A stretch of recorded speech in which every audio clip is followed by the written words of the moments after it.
Selamat datang di kediaman almarhum Bapak Baharudin dan Ibu Raimah di Kampung Malijet, Kecamatan Sakti, Kabupaten Pidi. Menyanjung hormat yang setinggi-tingginya kepada keluarga almarhum Bapak Haji Muhammad Yusuf dan Ibu Hajah Ummi Kalsum. Hadirin yang berbahagia, kita sambut tim Sumapa dari pihak Linto Baru dan Dara Baru, tim Cang Tanah Medan, dan juga tim adat Simpang Lato di bawah pimpinan Tengku Murtid Muzakir Usman. Kami silakan. Assalamualaikum warahmatullahi wabarakatuh. Waalaikumsalam warahmatullahi wabarakatuh. Natul kulimu, hampir dengan harapan. Nanti hai tu bidang empat ibu-ibu PKK. Kamu hadam rukun kepulang istana di bawah pintu Sri Ma'alum dalam pampukan hati luka. Bahkan juraban hanya sambung mulut, bahkan hanya sambung musik rehawa. Bahkan dia tidak terbuat langkah. Laju bergerak dengan hati.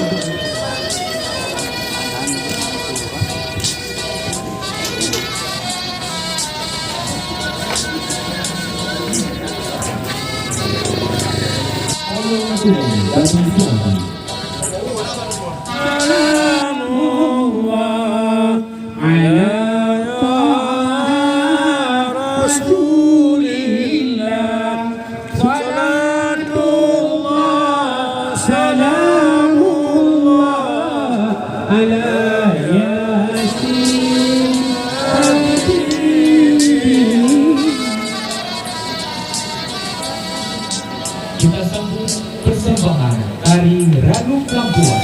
Kami silakan.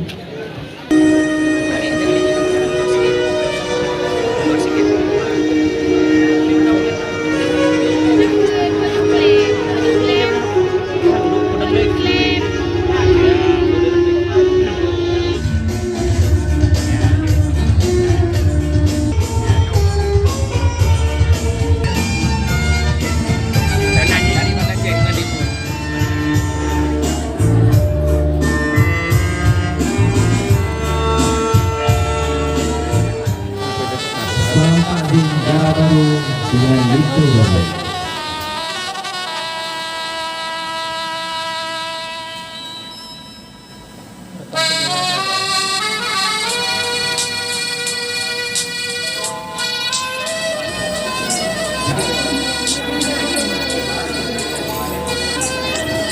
Terima kasih.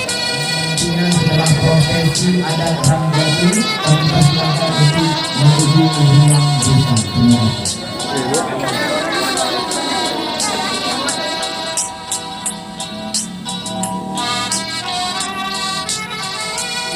Nama sahabat, yuk kata jagung. Itu yang mampu.